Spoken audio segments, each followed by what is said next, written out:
انطلقوا إلى ظل ذي ثلاث شعب لا ظليل ولا يغني من اللهب إنها ترمي بشرر كالقصر كأنه جمالة صفر ويل يومئذ للمكذبين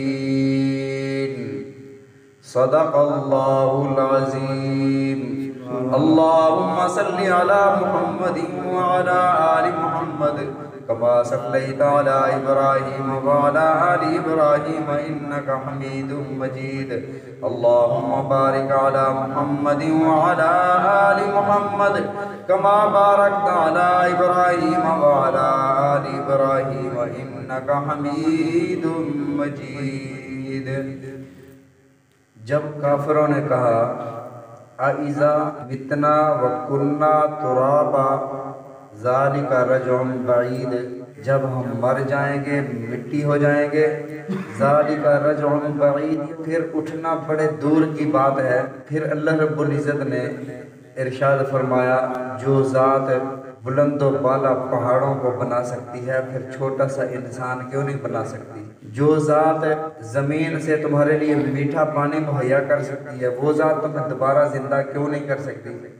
پھر اگلی بات اللہ رب العزت نے بہت بڑی ارشاد فرمائی، فرمایا الم نخلقکم من ماء مہین، بے قدر پانی سے تمہیں پیدا کیا۔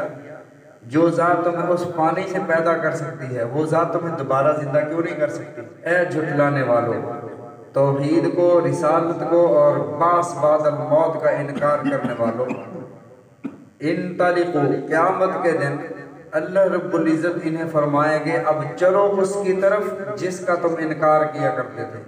انطلقوا الی ما کنتم بہ تکذبون، چلو تم اس چیز کی طرف کنتم بہ تکذبون جس کو تم جھٹلایا کرتے تھے۔ انطلقوا الی ظل ذی ثلاث شعب، چلو تم اس سائے کی طرف جو 3 شاخوں والا ہے۔ 3 شاخوں والا سایہ کیوں فرمایا گیا؟ اس لیے کہ بنیادی عقائد 3 ہیں، توحید، رسالت، آخرت۔ انہوں نے توحید کا بھی انکار کیا، رسالت کا بھی انکار کیا، آخرت کا بھی انکار کیا، تو اللہ نے ان کے لیے 3 کونے بنائے، 3 شاخوں والا سایہ بنایا۔ وہ سایہ کیسا ہوگا آگے اس کی تفصیل اللہ رب العزت نے ارشاد فرمائی۔ بعض مفسرین فرماتے ہیں نہیں، 3 اللہ رب العزت نے ارشاد فرمایا ایمان لانے کے لیے، جنت میں جانے کے لیے 3 چیزیں ضروری ہیں۔ وہ کون سی؟ فرمایا اقرار باللسان، زبان سے اقرار کرنا، تصدیق بالقلب، دل سے تصدیق کرنا، عمل بالارکان، اعمال کے ذریعے ثابت کرنا کہ میں مسلمان ہوں، میں نے کلمہ پڑھ لیا ہے۔ تو اللہ رب العزت نے یہاں 3 چیزیں ایمان کے لیے لازم قرار دی۔ اس کا جو انکار کرتا ہے اس کے لیے اللہ نے 3 شاخوں والا سایہ بنایا۔ وہ سایہ کیسا ہوگا؟ فرمایا وہ دوزخ، وہ آگ کا سایہ ہوگا۔ دھوئیں کا سایہ انسان کو کوئی فائدہ نہیں دیتا، درخت کا سایہ ہو، عمارت کا سایہ ہو، پھر بھی وہ دھوپ سے، تپش سے، حرارت سے انسان کو بچا لیتا ہے، لیکن دھوئیں کا سایہ کوئی فائدہ مند نہیں ہوتا۔ وہ دھوئیں کا سایہ، اس میں راحت بھی نہیں، اس میں سکون بھی نہیں۔ فرمایا لا ذلیل ولا یغنی من اللہب، اس کے شراروں سے، اس کے شعلوں سے، جہنم کے شعلوں سے وہ سایہ فائدہ نہیں دینے والا۔ انہا ترمی بشرر، بے شک یہ جہنم پھینکے گی اپنی چنگاریاں، کالقصری، جیسے محلات ہوتی ہیں، جیسے کوٹھیاں ہوتی ہیں، ایسے بڑی بڑی چنگاریاں اس آگ میں سے اٹھیں گی اوپر کی طرف۔ پھر اوپر جا کر جب یہ چنگاریاں پھٹیں گی کَأَنَّهُ جِمَالَةٌ صُفْرٌ، وہ ایسے بن جائیں گی جیسے زرد رنگ کے پیلے اونٹ ہیں۔ اس طرح اوپر جا کر جب یہ چنگاریاں پھٹیں گی تو اونٹ جتنی مقدار پھر چنگاریاں بن کر نیچے ان کے اوپر گریں گی۔ فرمایا وَيْلٌ يَوْمَئِذٍ لِّلْمُكَذِّبِينَ، ہلاکت ہے اس دن مکذبین کے لیے، جھٹلانے والوں کے لیے۔ توحید کا انکار کرنے والوں کے لیے، رسالت کا انکار کرنے والوں کے لیے، عمل کے بدلے کا انکار کرنے والوں کے لیے ہلاکت ہے۔ فرمایا ھذا یوم لا ینطقون، یہ وہ دن ہوگا جس دن کسی کو بولنے کی ہمت نہیں ہوگی۔ لا یتکلمون الا من اذن له الرحمن، فرمایا کوئی بول نہیں سکے گا وہاں پر، ہاں جس کو رب اجازت دیں گے وہ بول پائے گا، کوئی بول نہیں سکے گا۔ اور ولا یوزن لهم فیعتذرون، کسی کو معذرت کی اجازت نہیں دی جائے گی۔ جتنے بہانے ہیلے کرنے ہیں کر لو۔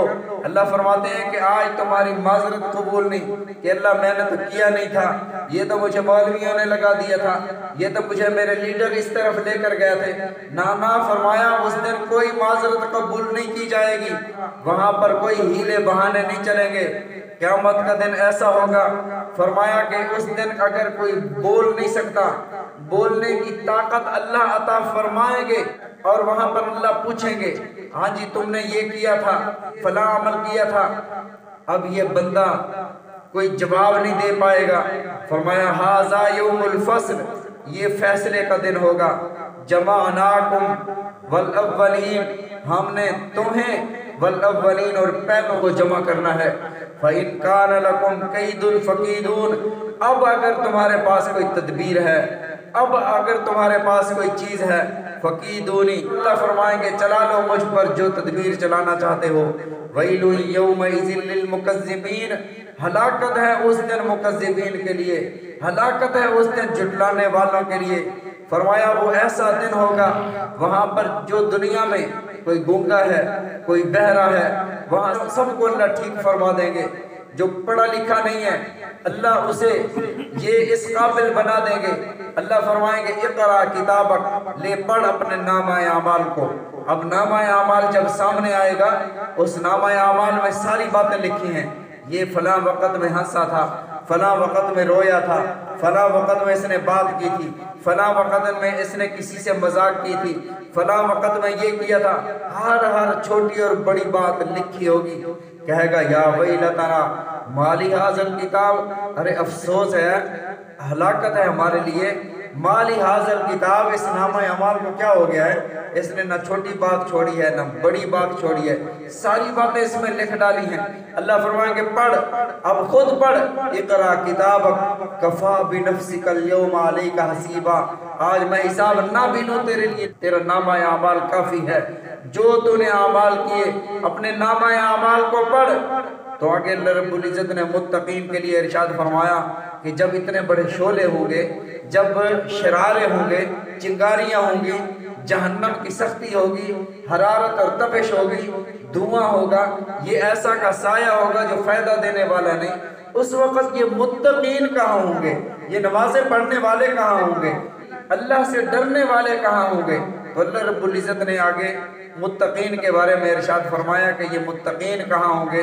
انشاءاللہ ان کو کل ذکر کریں گے۔ اللہ تعالی ہم سب کو سمجھنے کی، عمل کرنے کی توفیق عطا فرمائے۔ نبی علیہ الصلوۃ والسلام کے فرامین سمجھنے کی، عمل کرنے کی توفیق عطا فرمائے۔